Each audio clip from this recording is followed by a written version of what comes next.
एकदम छोट सा एक थे आप लोगन के कहानी सुना के और भाव पर चल रहे भाव मास्टर।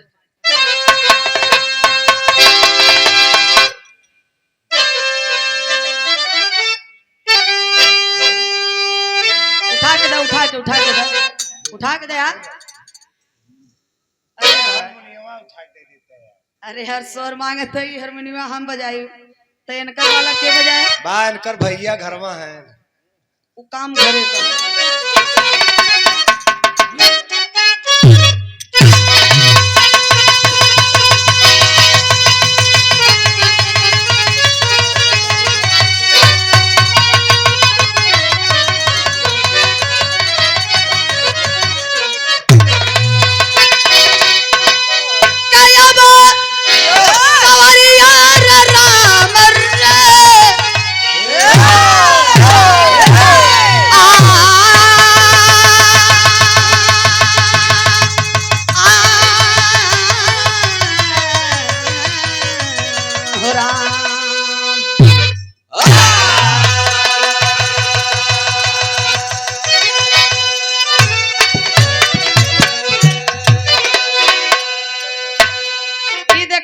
ओरिजिनल बिरहा का भूमिका है पेरस वाली देश का दुवठ महान बटन भैया हर देश भक्त पितृ भक्त मातृ भक्त पत्नी भक्त एके मेहर बसुआ कहत हन कि बड़का भक्त घरे वाली देवी है इनकर पूजा करे चाहे आनहर कुकुर बतासे भूखे सारा हम कहत का है कि भैया दूध बेचना ये धर्म नहीं धंधा है बिरहा गाना धर्म नहीं धंधा है तो कहते हैं हमार तो धंधा है भैया हमार तो धंधा है।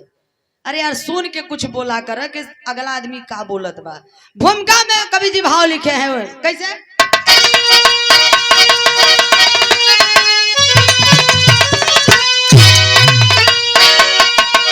जब लहू लाल होता है ललकार पर तो तूफान का रुख में बदल देता है बन के फौलाद टकराता फौलाद से पर्वतों को पकड़ के मचल देता है उनकी हुंकार पर राह देता समंदर अरे तो जमाने की गति चलते उनके इशारे हर द्वार ऐसे वतन के फरिश्ते वतन जिनको प्यारा वतन के प्यार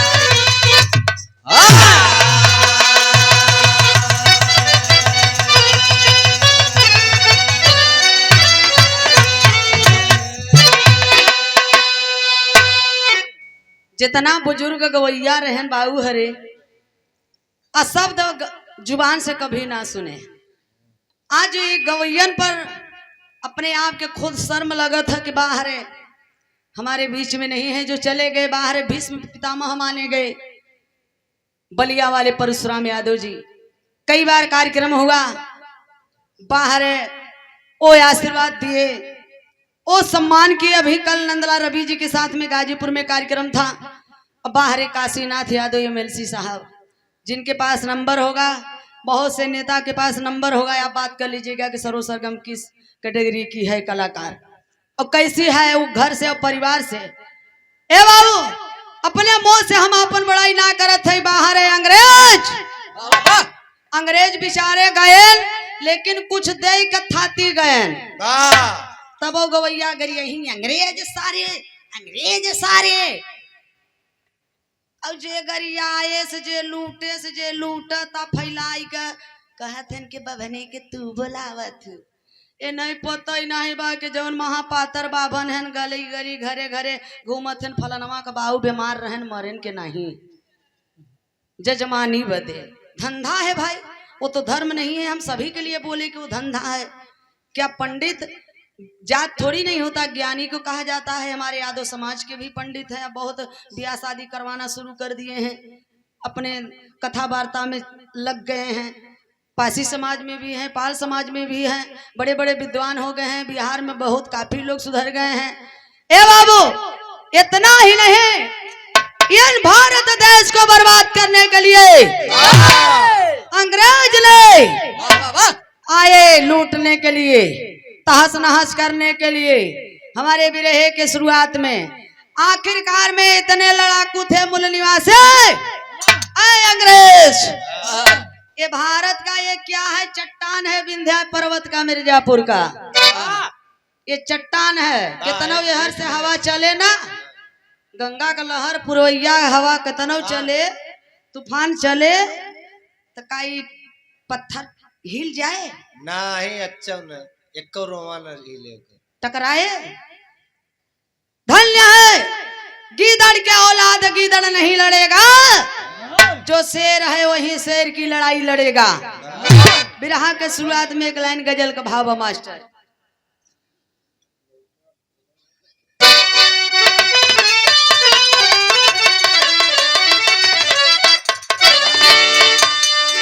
यह गजल का भाव ये पर्सनल हमारी रिसर्च बा। किसी प्रेमी ने अपने प्रेमिका से कहा है,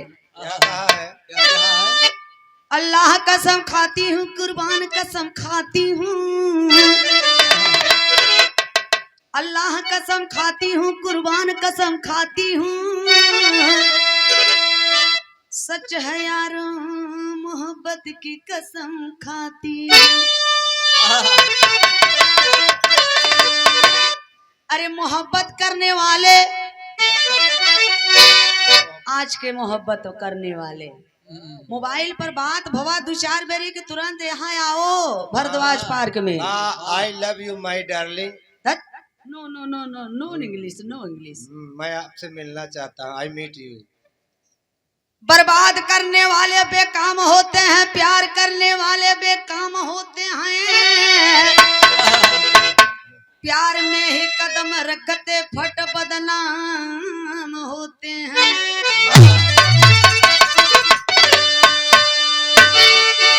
अरे एक बार, सिर्फ एक बार, सिर्फ एक बार, अरे एक बार मुस्कुरा दे, एक बार मुस्कुरा दे,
जिगर में जलाए है दिल को, जले को जलाना मेरी जा बुरा।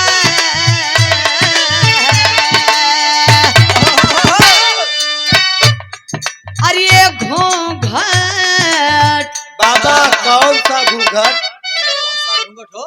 क्या आप लोगों ने घूंघट नहीं देखा? वाह, जब हमारे देश के सीएम पीएम रड़ुआ तो हम लोगों को नसीब ही नहीं हुआ।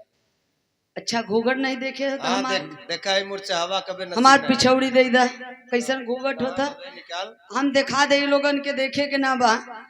तेरे जिगर में जलाए हैं दिल को, जले को जलाना मेरी जा बुरा है। देखा ही हमारे ब्याहे वाले पिछौड़ी है भाई, हमके पता तोहरे अंतिम समय तक जाए। तेरे जिगर में जलाए हैं दिल को, जले को जलाना मेरी जा बुरा।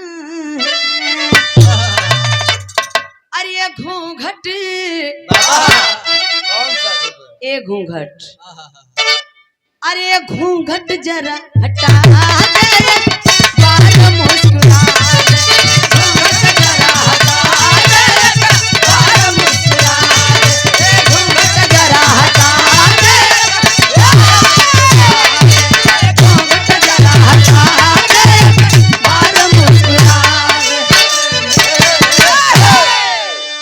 ये घूंघट जरा हटा दे, एक बार मुस्कुरा दे।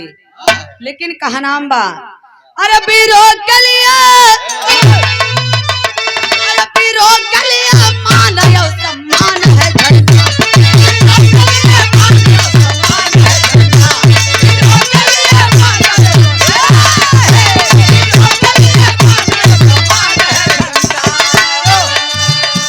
वीरों के लिए मान यो सम्मान है झंडा।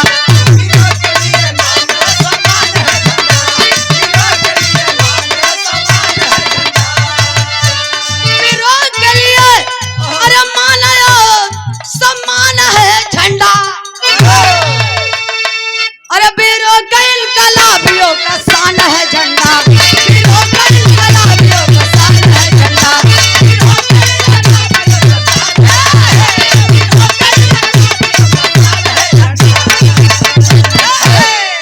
बाहरे हमारे राकेश मास्टर, प्रयागराज में है तो कोई कलाकार है तो राकेश मास्टर जी।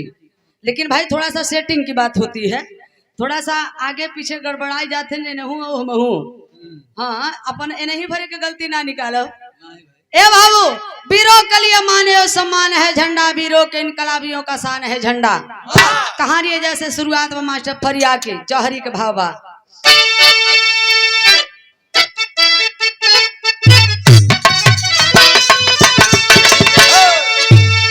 अरे हल चलिया दो थे सोहरत, पहलवान सरनाम में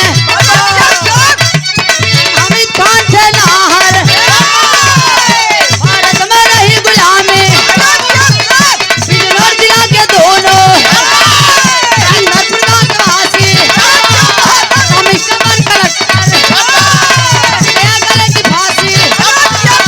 पहलवान एक लाया कटाम सामसन उसका, चैलेंज किया कि आके लल्ले में चाहे जिसका, पड़ गया कलटी दंगल, हामिद खान हाथ मिलाया, पाकिस्तान डांसा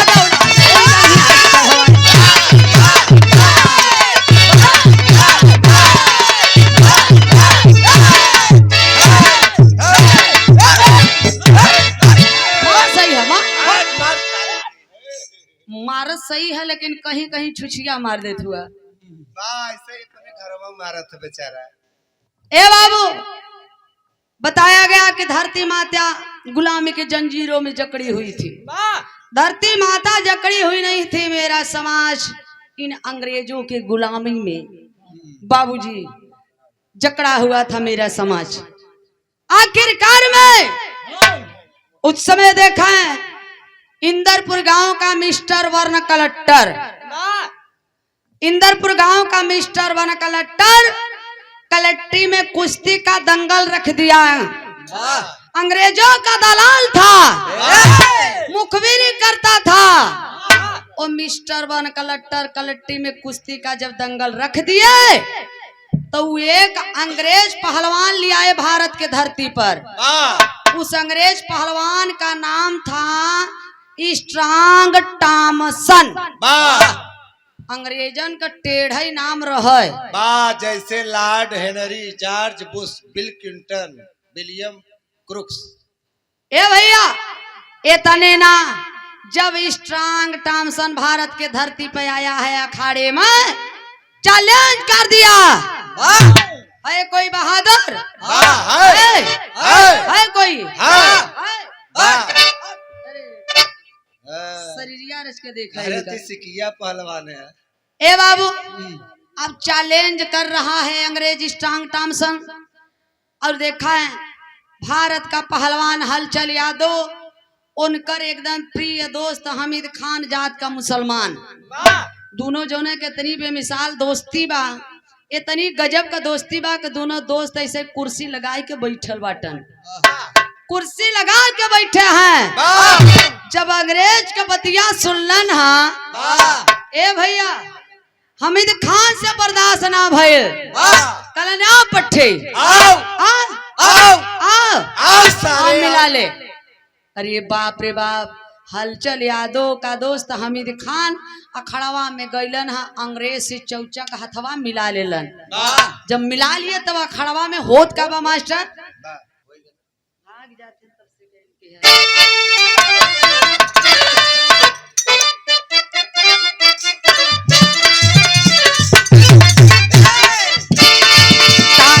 कर्जे में घाघा गनवाना, कर्जे में घाघा गनवाना, ताली महाराज नो चवनवा, ताली महाराज नो चवनवा, कर्जे में घाघा गनवाना,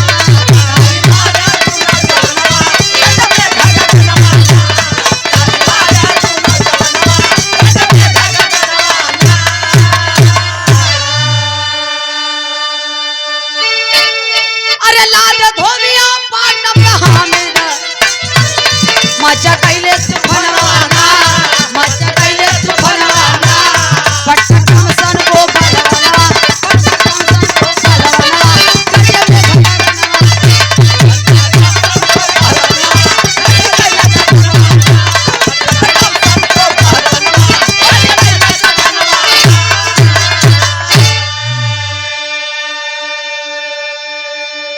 ए बाबू एमे जब पहलवान होई जानत होई धोबिया पाट एक दाव होला। हमारे भारत का पहलवान हलचल यादव का दोस्त हामिद खान जब अखाड़े में धोबिया पाट दाव लगाए न तब अंग्रेज बीच अखाड़े में स्ट्रांग टॉमसन चित्त हो गया, गिर गया, पटका गया। जब पटका गया बाबूजी हामिद खान तब उस कलेक्ट्री में बड़े बड़े अधिकारी डीएम एसडीएम सब लोग बैठे हैं, सब लोग बैठे हैं। अंग्रेज सोच रहा है कि अरे यार ये भारत का पहलवान हमारे पहलवान को पटक दिया, कैसे पटक दिया। मिस्टर वर्ण कलेक्टर को जलमुन बन गया, मेरे भारत के पहलवान हामिद खान को, ए बाबू हामिद खान को चैलेंज कर दिया कि हमें जिंदा या मुर्दा हमें उनका शरीर चाहिए। आखिरकार में हर होत का मास्टर एक लाइन गीत लगल मास्टर,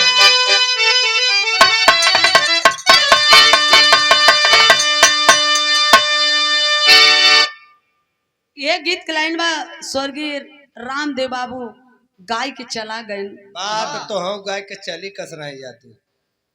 अच्छा हम के भेजे के चक्कर में लग गए। बात अब कहीं रहबे हो कोई के पीछे पड़ी गवा है। सही है।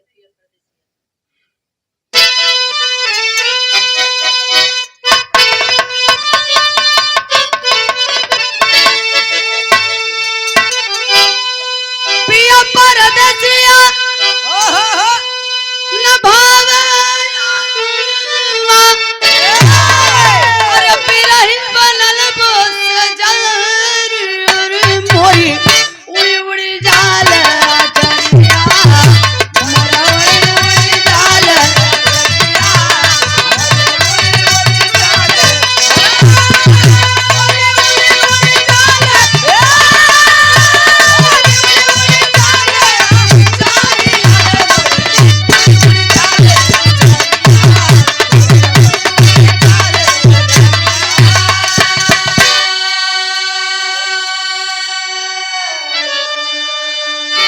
कवि जी भाव लिखे हैं क्या।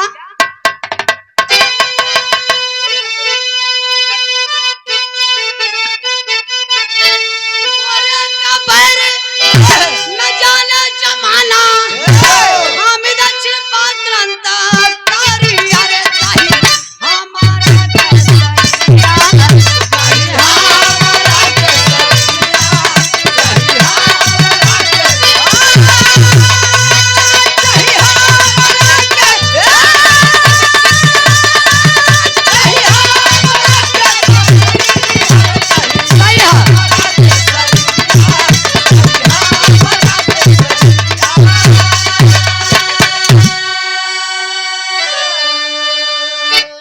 एक रोज टामसन है धोखा कमाया कौन अंग्रेज।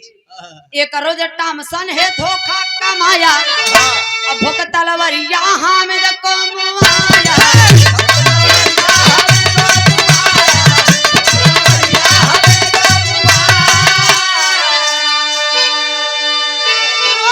सभी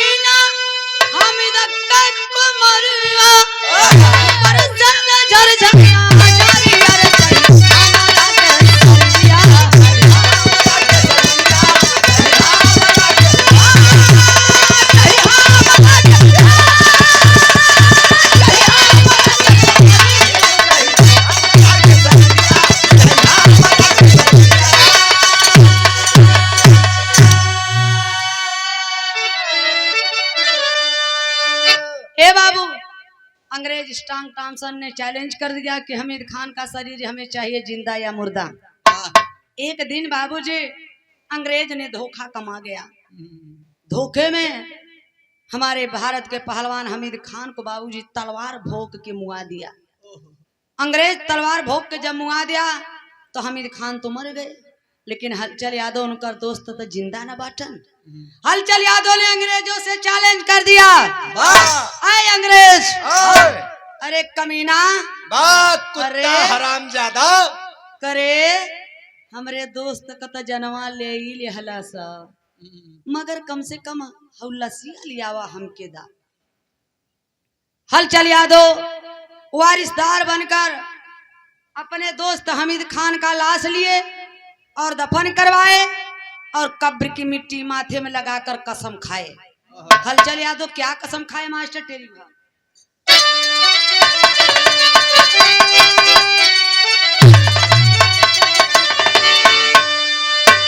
अरे जवानिया बनी है ज्वाला जुल्मे, अरे जवानिया बनी है ज्वाला जुल्मे, बदला लिए बिना न माने बदनिया रे बदनिया रे बदनिया।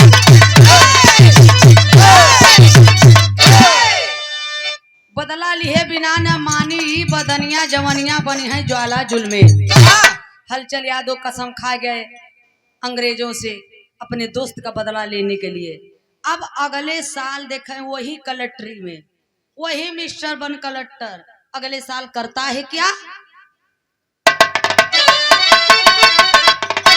किया टॉमसन पुकार अगले साल ललका,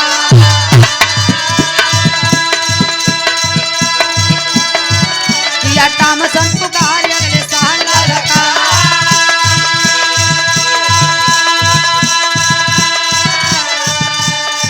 वही कुछ जुझार भिड़े गगन,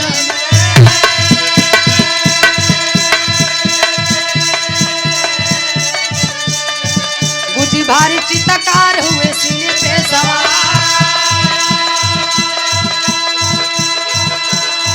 दिए जाना ही से मार भिड़े गंगल। गौरा हुआ ये तो चार दरवाटी हम चितका लिया गर्दन उतार भिड़े गंगल।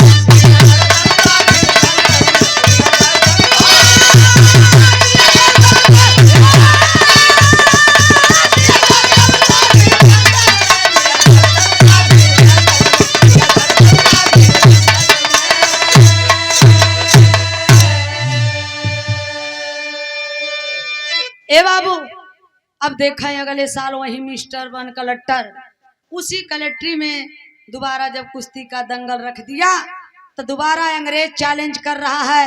क्या है भारत के पहलवान, भारत के धरती पर एक ही पहलवान था जात का मुसलमान हमीद खान, वो तो मर गया।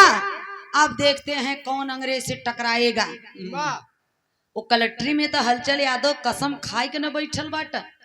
जब अंग्रेज चैलेंज कर दिया तब हलचल यादव कुर्सियां छोड़ के खड़ा हो गए, एकदम 440 वोल्टेज तैयार। कलाना पट्टे और लड़ ले। हलचल यादव दौड़ के गए, कलाना ऐसे का फाई फाई चिल्लात है, आओ पंजवा में पंजवा सटा के देख, हथवा तथवा मिला के देख, तब न के करे में कितना दम्बा, के करे कितना पानी बा, कुकुरा नियर भूक भूक भूकत है। अरे बाप रे बाप, हलचल यादव जब चौचक हथवा अंग्रेज से मिला लिए, जवन दाव हलचल यादव का दोस्त हमीद खान लगाए थे उहे दाव हलचल यादव लगौलन है। जब उहे दाव हलचल यादव लगाए तब अंग्रेज स्ट्रांग टॉमसन पटका गया, चारों खाना चित। इतने ना हलचल यादव अंग्रेज के पटक के ओकरे छतिया पर चढ़ बैठलन। अब हे ठुहनवा से हुमच देहलन, मुहवा से दू हुलुका खून फेंक के लगलन हंसाए। मुहवा से दू हुलुका खून फेंक के वही अखाड़े में टुकुर टुकुर ताकत बाटन।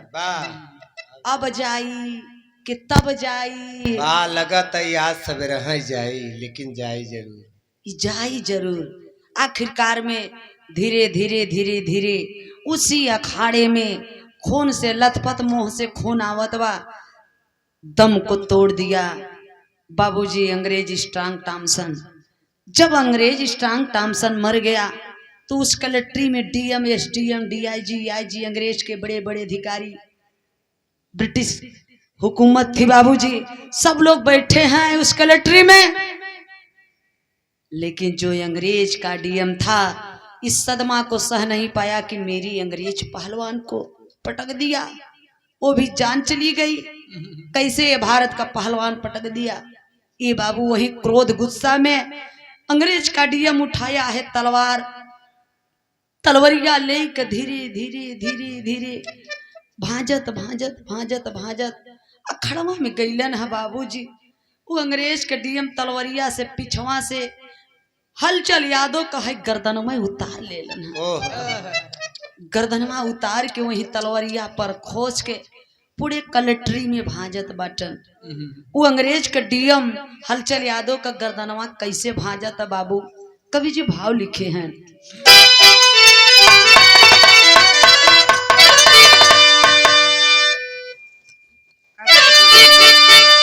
ए बाबू गर्दनमा कैसे भाजत बटन,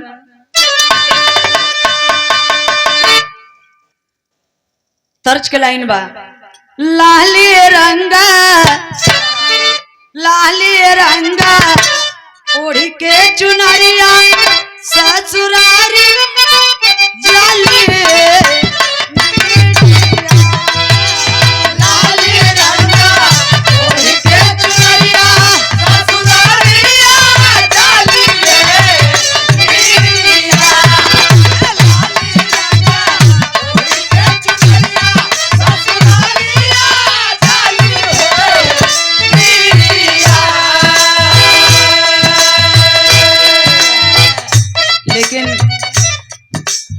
हलचल यादव का बाबूजी गर्दनवा वो अंग्रेज के डीएम भाजत बा।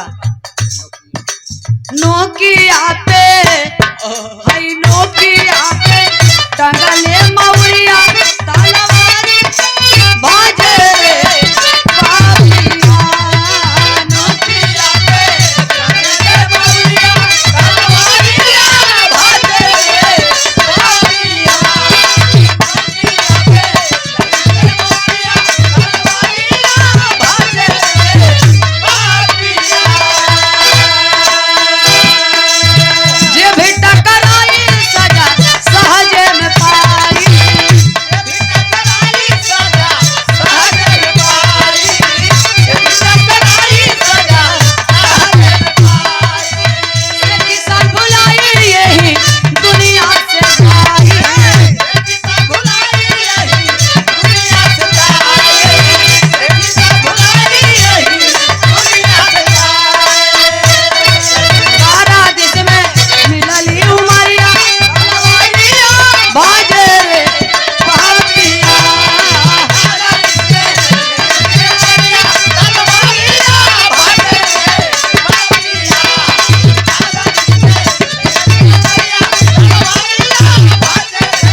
ए बाबू इतने ना अंग्रेज का डीएम हलचल यादव का गर्दनवा कलेक्ट्री में भाजत बा और चैलेंज कर रहा है, कई भारत के पहलवान, भारत के लोग, अरे मूल निवासी भारतवासियों अब से भी होश में हो जाओ, नहीं जो अंग्रेज से टकराएगा तुरंत उसको मौत की सजा दी जाएगी और उसका तुरंत से किसान भूल जाएगा, और नहीं तो अपनी औकात में रहो।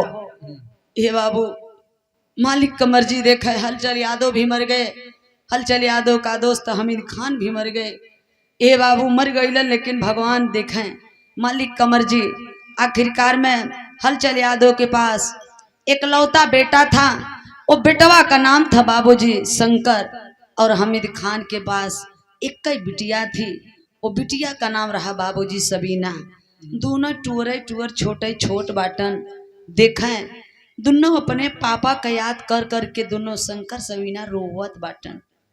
कैसे रोवत हूँ बाबू, वो लड़का औलाद से पूछा, कोनो तीज त्योहार जब पड़े ले बाबू, ओ माई और बाबू जेकर ना बाटन दुनिया में, वो दिल से पूछा। ओ समय देखा है दोनों टूर रोवत कैसे बाटन।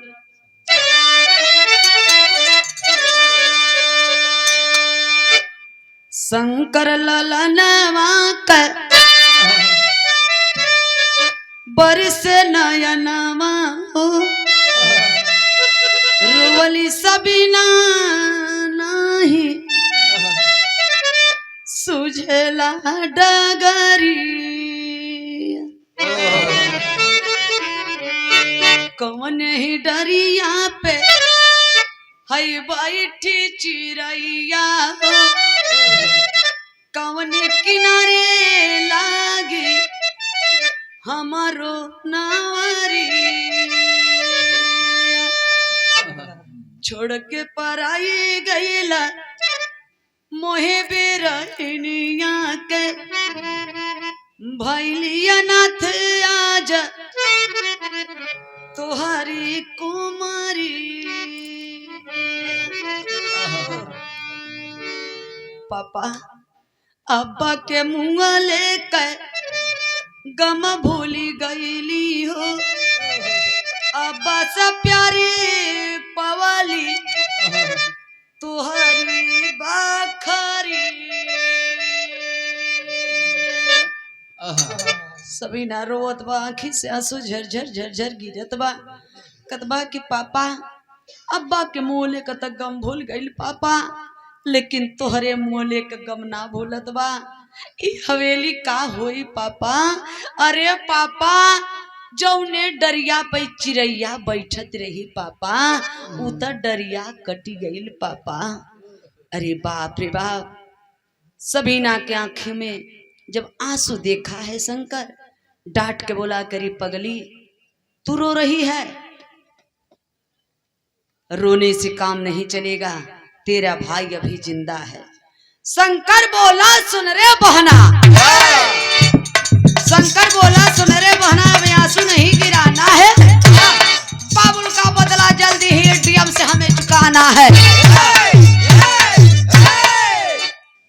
पगली रो मत तो भाई जिंदा बना डीएम से तुरंत बाबू का बदला लेना बा ए बाबू लेकिन इतना जब धैर्य भयवा बधाए से बहनिया झमझमाए के गई ममता छछाई गई भैया के पकड़ी के रोवती बा है का रोवती बा कैसे कहती बा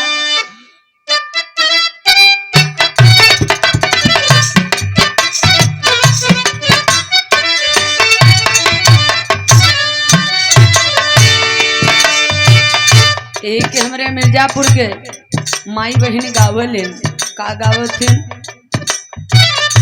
माई कहेली बेटी नियरे बियाह माई कहेली बेटी नियरे बियाह बपई कहलन बड़ी दूर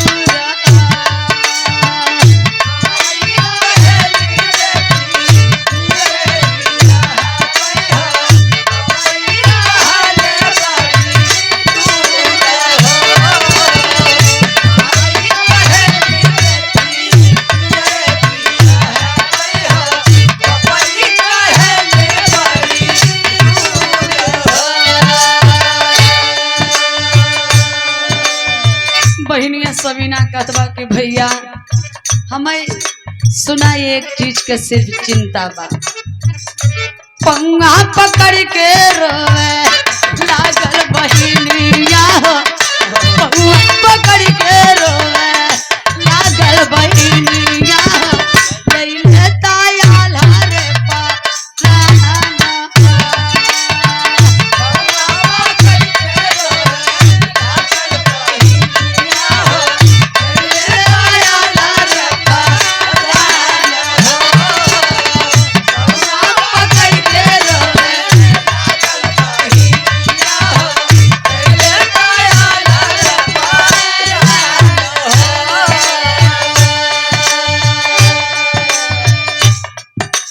भैया ए भैया हमार तू धर्म का भाई बाटा ना ए भैया हमके चिंता काहे के बा ये दुनिया में चिंता नाही हवे भैया पापा के जनवा कैसे के माई मारी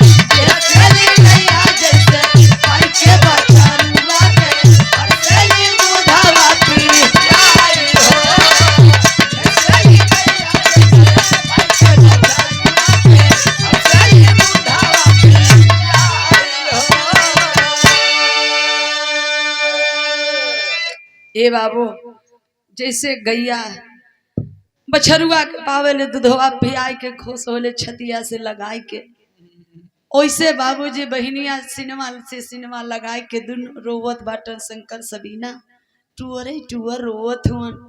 लेकिन भैया कदवा की पगली रो मत, ये आंसू गिराने से काम नहीं चलेगा, तेरा भाई अभी जिंदा है। इतने ना भैया बहनिया दोनों छोटे छोट बाटन और अपने बाप का बदला लेने के लिए जल्दी से ही जल्दी वो डीएम से निर्णय ले लर। शंकर सबीना का निर्णय लिए बाबू का नाम बा मास्टर।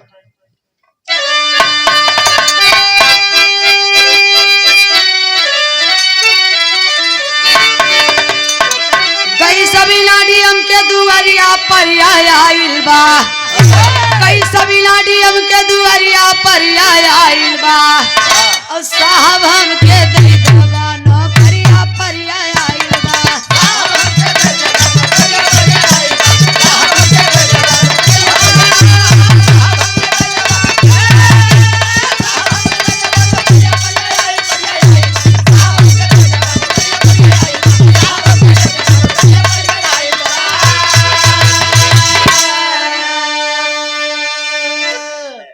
चांद देख के चकवा मन में सोचा नहीं विचारा, अपने रूम की दिया नौकरी मैं खाना था प्यारा हो।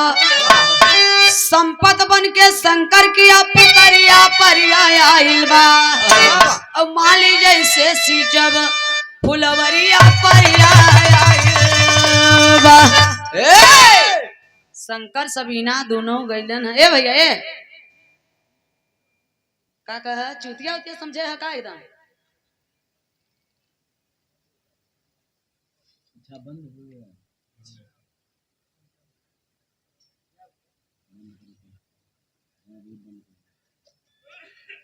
बस 5 मिनट और ठीक है।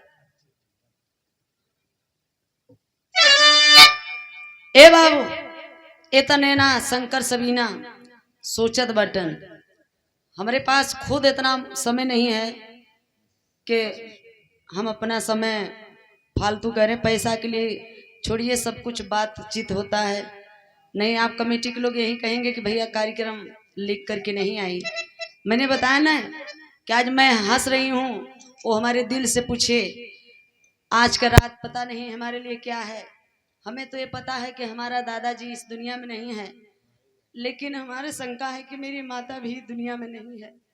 इससे बड़ा हमारे लिए क्या पहाड़ हो सकता है। लेकिन हमने कार्यक्रम सिर्फ मान सम्मान के लिए कि अगर हम नहीं जाएंगे तो लोग यही कहेंगे कि कहीं पैसा ज्यादा पा गई, इसलिए वो चली गई दूसरे जगह। कभी जी आल्हा में भाव लिखे देखा है, शंकर सबीना दोनों भाई बहन की नौकरी लग गई बा। शंकर सबीना डीएम के पास गईलन। डीएम सवेरे का टाइम बा, कुर्सी लगाए के बैठल बाटन। सबीना ये तरी खूबसूरत रह के डीएम साहब देखते अक्का बक्का हो गईलन। कलन की अरे लड़की हमारे दरवाजे पर कैसे आना हुआ तुमको, कैसे आई? सबीना कदवाए साहब हमके कोनो नौकरी दे देता, हमें रुपया पैसा ना कमाए के बा, हमें पेटवा पे रख ली। कलन की ठीक है लड़की, तुम हमारे पास एक नौकरी है, तुम मेरी रूम की नौकरानी बन जाओ, तुम मेरी रूम की नौकरानी बन जाओ और खाना बनाना, खाना बना के रखे रहना। हम कहीं ड्यूटी से आएंगे तो प्यार से हंस के अपने हाथ से खाना खिलाना। और एक बोतल दारू रखल रहे, वो दरुइया गिलसिया में ढाल ढाल के पियावल करिया। ई नौकरी सबीना का लगा दिया, अंग्रेज का डीएम शंकर का नौकरी लगा दिया। दुअरवा पर फील सिंचाई बदे जेकर बहिन अंदर ओकर भाई सिकंदर, दोनों भाई बहन का नौकरी लग गई। 2 लाइन आल्हा पर मास्टर।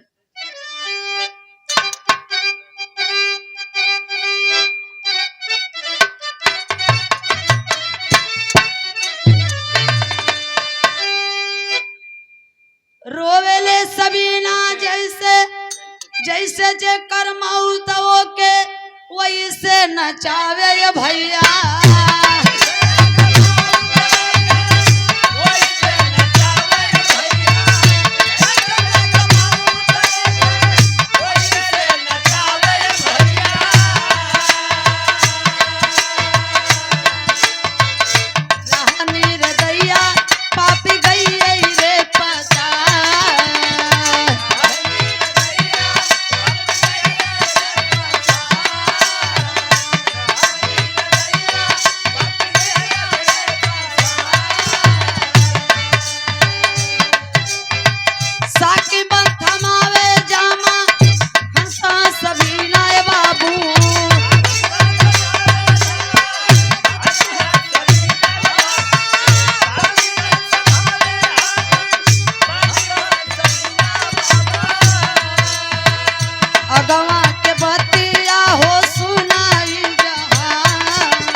जी आखिरी लाइन में लिखे हैं, बाहर डीएम कहीं से ड्यूटी करके आए, सबीना प्यार से हंस हंस के खाना खियावत बा और एक बोतल दारू रखल रहे, बोतलवा में के दरुइया गिलेसिया में ढाल ढाल के पियावत बा। पियत पियत जब कुछ नशा भयल है, वो अंग्रेज के डीएम के तो सोचल कि कोरवा में सबीना के उठा लें, लेकिन सबीना बच के फिर बोतल में का दारू गिलासी में ढाल ढाल के पियावे लगल। पियत पियत जब एकदम नशा में हो गई तब जीव लुरबुराए लाए, हाय माई डार्लिंग कह के सबीना के लेके गिर गिलन। सबीना के लेके जब गिरलन है डीएम को तो उठे के हिम्मते ना बा, लेकिन सबीना चलाक रही डीएम के सकेल के, धीरे से उठ के डीएम का गर्दनवा काट के तलवरिया पर खोज के बहरवा से आवता पुकारत, अंदरवा से आवता बहरवा पुकारत, शंकर भैया शंकर भैया शंकर भैया। दुअरवा पे शंकर भैया फूल सींचत बाड़ा। बहनिया का जब अवजिया सुने दौड़ के गए कि क्या है पगली, क्यों इतना खुश हो। दोनों भाई बहन गरवा से गरवा मिलाई कर वो डीएम का गर्दनवा भाजत बाटन। जैसे वो डीएम शंकर सबीना के बाबू का गर्दनवा भाजत रहा, वैसे शंकर सबीना आज डीएम का गर्दनवा भाजत बाटन। कैसे? भाई और बहने ना चावे सिरवा, रहिया जान चाहे जई है नाही बापिरावा।